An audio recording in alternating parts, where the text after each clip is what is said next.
Namasté, je suis Sandrine Muller-Boire, je suis guérisseuse.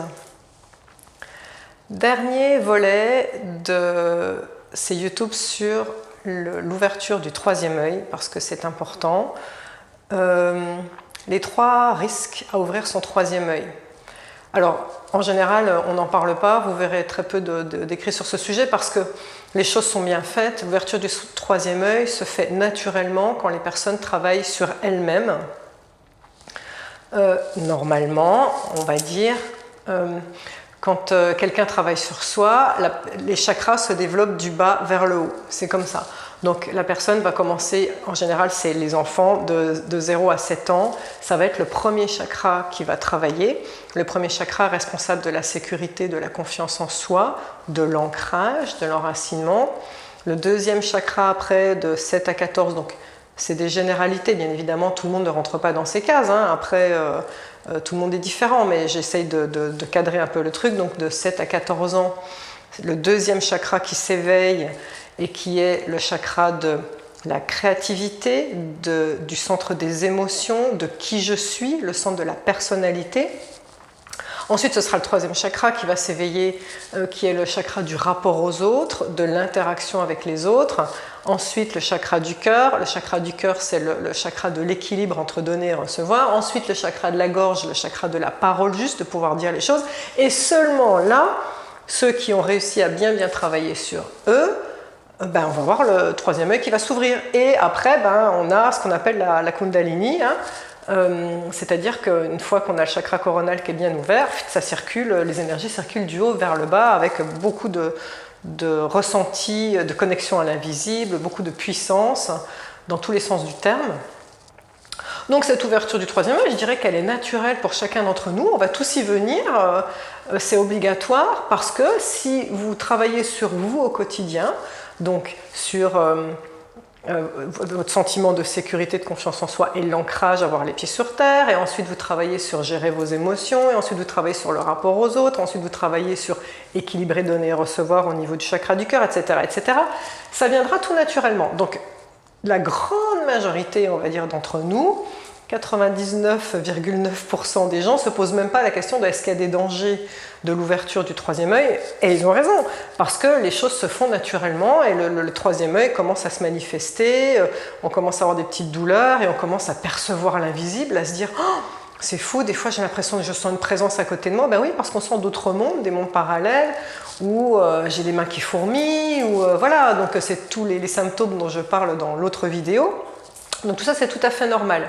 Maintenant, un des premiers dangers, puisque je vous en donne 3, le premier danger, alors je sais pas trop comment, je sais qu'on peut le faire, mais j'ai pas trop été fouillée et j'ai pas des masses envie d'en parler de toute façon pour pas donner l'envie à certaines personnes. Je sais qu'on peut avoir recours à certaines techniques qui vont ouvrir le troisième œil d'un coup et faire des montées de Kundalini. Alors je vous mets en garde vivement là-dessus.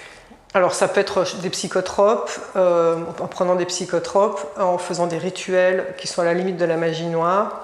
Voilà, il y a des trucs pour le faire. Je n'ai jamais trop creusé parce que je n'ai pas envie de savoir de toute façon. Une personne qui ouvre son troisième œil de manière fulgurante alors qu'elle n'a pas fait ce fameux développement de tous les chakras et ce travail intérieur, ce travail personnel, on va dire, qui n'a pas suivi le cours normal des choses, peut avoir le cerveau qui grille sur place. C'est-à-dire que l'élévation d'énergie qui est créée par l'ouverture du troisième œil est telle que le système nerveux ne supporte pas. On va dire que dans le pire des cas, la personne peut en mourir, mais vraiment, c'est comme être branché sur du 220 volts et ça grille à l'intérieur de vous. Et on va dire dans le moins pire des cas, et je le sais parce que je l'ai vécu de personnes que je connais, dans le moins pire des cas, on finit en hôpital psychiatrique. Donc là, vraiment, je vous mets en garde, ne vous avisez pas à jouer avec le feu, en fait. Parce que vous risquez de vous mettre gravement en danger. C'est pas pour rien que le troisième œil ouvre à des perceptions incroyables et magiques. Ça se mérite comme tout, hein. Je veux dire, ça se saurait si on pouvait être patron d'une boîte et gagner des millions du jour au lendemain sans rien faire. Ça se saurait si on pouvait atteindre l'éveil sans rien faire. Enfin voilà quoi, tout se mérite, voilà, c'est comme ça. Donc la première chose, c'était ça. Attention, vous pouvez griller si vous voulez griller les étapes justement. Voilà, vous allez finir grillé. Deuxièmement, des personnes qui travaillent sur elles peuvent avoir une ouverture du troisième œil, et certaines personnes d'ailleurs ont des prédispositions déjà dès le départ, hein, avoir le troisième œil très ouvert. Je pense que c'est des personnes qui dans des vies antérieures avaient déjà des métiers qui utilisaient cette ouverture de troisième œil. Je pense notamment aux astrologues,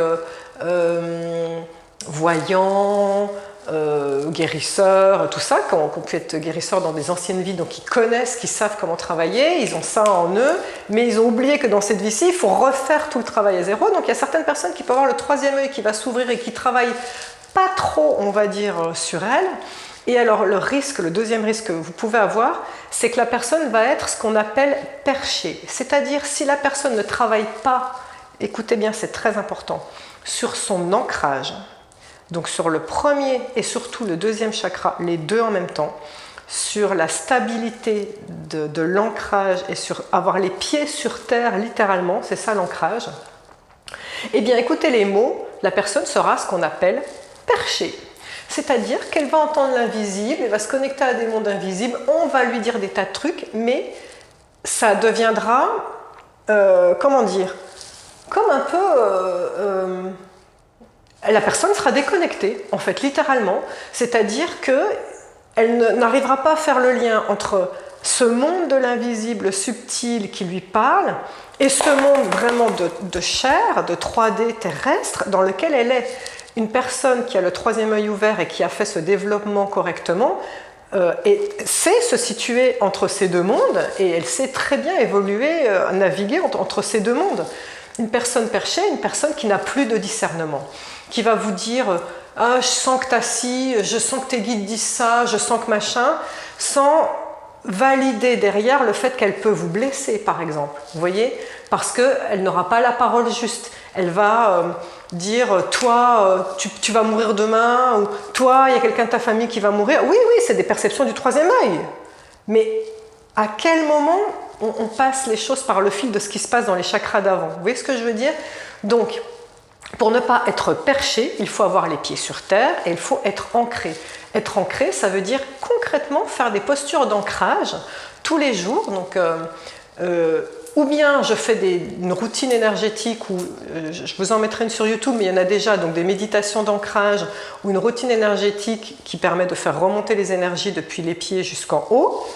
Et donc on prend conscience qu'on a les pieds sur terre et on se connecte à la terre-mère qui est là pour nous nourrir et nous ancrer, avec justement l'ancrage, on va dire, cette connexion consciente à la terre-mère. Et si on est ancré, eh bien très bien, on est connecté à ce monde invisible, ce monde subtil qui vient, on va dire, du ciel, entre guillemets. Hein. Le troisième œil est très proche du chakra coronal, donc tout ça, on est dans l'invisible divin, mais il faut aussi avoir les deux pôles, le ciel et la terre, être connecté à la terre. Deuxième chose, toujours dans ce deuxième risque de ne pas être ancré, le troisième œil, justement, si on est perché, eh bien, on ne valide pas les ressentis. Et ça, c'est terrible parce que ça vous fait dire des choses horribles aux gens. Valider les ressentis, c'est aussi... les ressentis de l'invisible se passent dans le troisième œil, oui, mais ils sont validés par ce qui se passe dans le deuxième chakra, au niveau du ventre, le chakra sacré. Au niveau du ventre, il y a...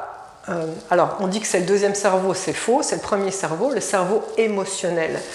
Le fameux « je le sens » ou « je le sens pas », c'est ce qu'on dit. Ah non, il ne faut pas aller là-bas, je le sens pas. Mais quand on le sent pas... Alors, il y a certes l'intuition qui va vous dire « non, non, on va pas là-bas, c'est dangereux », mais c'est dans vos tripes, c'est votre ventre qui vous parle et qui vous dit « ça vous donne la nausée, littéralement ». Ah non, je ne vais pas aller dans cet endroit, je ne le sens pas. Ou ah non, je ne vais pas manger ce truc, je ne le sens pas. Donc, pour valider les ressentis du troisième œil, encore faut-il être connecté au premier chakra, je vous l'ai dit, mais au deuxième chakra, qui est le cerveau émotionnel. Donc, on en revient à ce que je vous disais au début, ça demande un travail personnel, d'ancrage et de connaître son corps. C'est toujours lié au travail. Et finalement, le troisième écueil à ouvrir sa glande pinéale, à travailler sur sa glande pinéale, ouvrir son troisième œil, enfin les dangers, on va dire, il faut être prêt mentalement. Alors ça fait aussi partie du travail personnel, hein, si vous regardez bien. Il faut être prêt mentalement et il faut être fort mentalement. Parce que plus vous allez ouvrir votre troisième œil, plus le monde invisible va se révéler à vous. Le monde invisible, c'est la même chose que le monde visible, le monde terrestre, mais à des degrés encore plus puissants, on va dire. C'est-à-dire dans le monde terrestre, vous êtes d'accord qu'il y a le bien et le mal, il y a les gens super sympas, gentils, qui vous prennent dans les bras, et il y a les gens pourris, voilà, qui font du mal, ok? Ben ouais, ben vous avez la même chose dans l'invisible, sauf que ça fout la trouille. Ce que je veux dire, c'est que oui, vous allez voir, vous allez entendre des défunts protecteurs, par exemple, ou vous allez ressentir parfois vos guides la nuit, pendant que vous serez en train de faire un voyage astral, vous allez ressentir la présence de vos guides. Donc tout ça, c'est angélique, c'est magnifique, c'est merveilleux, il n'y a pas de souci. Mais vous allez voir l'ombre aussi, pareil, hein, c'est-à-dire que vous allez voir le bas astral, vous allez voir des entités, et parfois même vous allez vous faire attaquer par le bas astral. C'est obligatoire, hein. J'ai fait un YouTube tout sur le bas astral et j'ai eu plein de commentaires de personnes qui me confirment se faire attaquer par le bas astral, c'est normal, ça fait partie du jeu. Donc le problème, c'est que si on n'est pas prêt mentalement et qu'on voit le bas astral et qu'on voit l'ombre, on va dire, mais dans l'invisible, ça fout la trouille, quoi, vraiment. Et le problème, c'est que si on n'est pas prêt mentalement, et qu'on a la trouille, on abaisse son niveau d'énergie et donc on nourrit l'ombre, premièrement, et en plus, comme on abaisse son niveau d'énergie, on lui donne du pouvoir, c'est-à-dire qu'elle peut, vous atteindre, oui, vous foutre la trouille, et voire même vous vampiriser de l'énergie et tout ça. Alors que, comment faire? Si jamais vous voyez le bas astral, sachez que il n'y a rien que vous ne pouvez vaincre en ayant la foi et la confiance. C'est-à-dire à partir du moment où vous savez que vous êtes la lumière et à partir du moment où vous savez qu'elle ne peut rien vous faire, ça c'est la force mentale, on ne vous fera rien du tout. C'est comme ça. Donc, mais je l'explique dans le YouTube, hein, je vous invite à le regarder vraiment plus en détail s'il y en a qui ont peur par rapport au bas astral. Mais donc ce qui est important, ça nécessite, c'est bien beau de travailler sur soi et de vouloir ouvrir son troisième œil, de faire tout ce qui va pour. Au début, vous allez trouver ça génial parce que vous allez voir plein de magie, plein de synchronicité, vous allez entendre l'invisible, vos guides vont vous répondre, c'est super, mais il y a toujours un revers de médaille et ce revers de médaille, c'est celui-là, il faut être prêt à y faire face, c'est comme ça. Mais ne vous inquiétez pas, si vous voyez le bas astral, c'est parce que vous êtes prêt. L'univers ne vous envoie que ce qui est à hauteur de ce que vous êtes capable de faire. Donc ce qui est important de comprendre aussi, c'est qu'à partir du moment où vous voyez des choses un peu cheloues, ou que vous les ressentez, ok, j'ai pas peur, elle peut rien me faire, puisque ça veut dire que j'ai monté d'un palier. Et c'est vraiment ça, hein, parce que pour le coup, les guérisseurs me le confirmeront aussi, mais même tous ceux qui travaillent sur eux, c'est pas graduel comme ça, la montée d'énergie, ça marche palier par palier. Eh bien, on est habitué à son palier et tout, puis d'un seul coup, je sais pas, il y a une épreuve de la vie qui fait que, paf, on va monter d'un palier, et d'un seul coup, on va se mettre à voir des trucs qu'on n'avait pas vus au niveau du bas astral. Eh bien, moi, ça m'est déjà arrivé de me dire, waouh, c'est flippant ce truc, quelle horreur, et après je me dis, ah, ok, j'ai vu un truc flippant, ça veut dire que ça confirme que j'ai monté le palier, donc je suis capable de déjecter ce truc, ou de ne pas en avoir peur, il n'y a pas de souci, c'est juste ça confirme que j'ai monté d'un palier. Voilà. La phrase magique, je l'aime bien, elle fonctionne très bien. Si vous êtes attaqué par le bas astral, vous pensez dans votre tête, je suis la lumière. La lumière, elle gagne toujours. Mais j'explique ça dans le YouTube. Voilà. Je ne vais pas vous saouler avec un YouTube trop long. Donc surtout, ne vous découragez pas. Vous travaillez sur vous. L'ouverture de troisième œil, c'est juste magique. Et comme vous le voyez, il y a des petits écueils. Faut juste être prévenu. Et la vidéo servait à ça. Bon travail sur vous. Bonne paix intérieure. Merci de m'avoir écouté. Namasté.